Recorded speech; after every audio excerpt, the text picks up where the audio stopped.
Joining us now, the head basketball coach for the Tulsa Hurricane, Danny Manning. Danny, how you doing, bud? I'm fine. It's been a long time, my friend. Yes, it has been.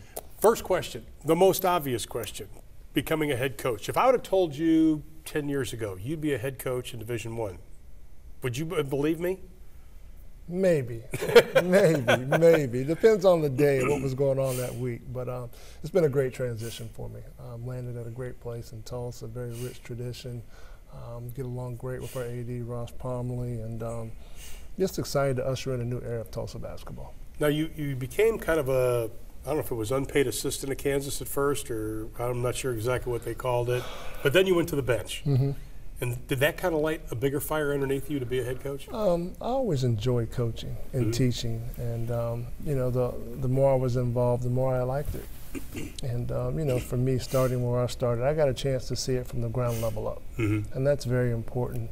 Sitting in the seat that I sit in today, I kind of have a feeling of what's going on throughout the whole program, and that's, you need to have that to run a program. So I'm very fortunate for that experience, and looking forward to many great days at Tulsa. Now you've played obviously and coached alongside a lot of great players. You know, Yes. we go back to Coach Brown, who I talked to just a few minutes ago, was talking about you're the greatest college player that's ever played the game, which I think is I think that's a statement I would probably agree with. But also the fact that you spent some time with Bill Self. How do you blend the two philosophies?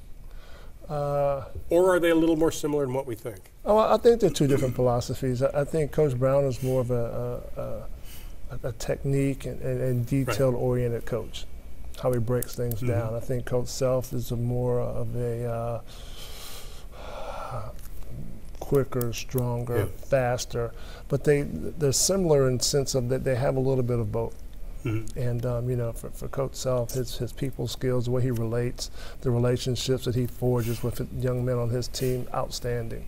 And I think with Coach Brown, you know, you go back to, you know, for me, all the attention to detail, all the different little nuances that really factor into putting your guys in a situation to be comfortable and successful. Well, let's talk about the team that will be taking the floor this year for Tulsa. Scotty Harrelson, the lone returning starter. Yes. That's a good news, bad news situation. The bad news is he's the lone returning starter, but the good news is you've got a lot of young players you can start to mold to what you think the system should be, correct? Correct. You know, Scotty's been very good for us. You know, Scotty and Tim Pete, two returning players that have been guys that have kind of shouldered the leadership burden on our team, making sure that in the transition between coaches, they were there assuring the guys that everything was going to be okay. In all of our workouts, they're two of the guys that step to the front and talk to the guys and help them through situations. So those two young men have been very valuable in my eyes, and I'm very thankful to have them.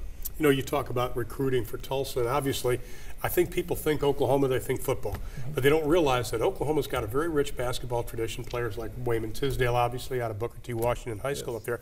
But you got the top two players in Oklahoma to come, and they're going to be freshmen this year. They are. You know, we've got some very talented young men.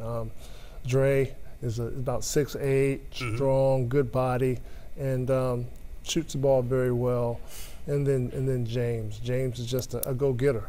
You know, he does everything very well, and you know, all of our guys are coachable, but those two guys being from the state of Oklahoma, we're very pleased to have them in a Tulsa uniform. How important was it for this team to go on that trip to Canada?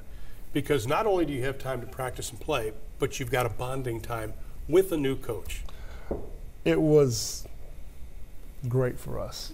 I can't explain any other way. We got a chance to spend time with our guys off the court, understanding and learning their personalities. And they got the same chance to be around us.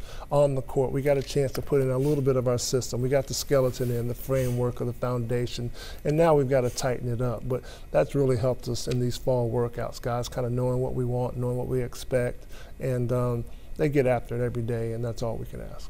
Your personality, much like your father, who I had a chance to know for a long time, very laid back. How will that benefit you during the season? In dealing with the media. well, hopefully it will bode well. But you know, I'll have times when I'll show my emotion and things of that nature. But you know, I just want to be an even keel. We talk to our players about we shouldn't be able to look at you and tell what the score is. You know, you need to go out there. You need to have that same mindset, that same mentality throughout the course of the game, regardless of the score, regardless of our opponent. It's good to have you in the league, and it's great to have you as a head coach. And I'm so happy and proud of you, Danny. Thank you very much. Best of luck this season, my friend. Nice seeing you again.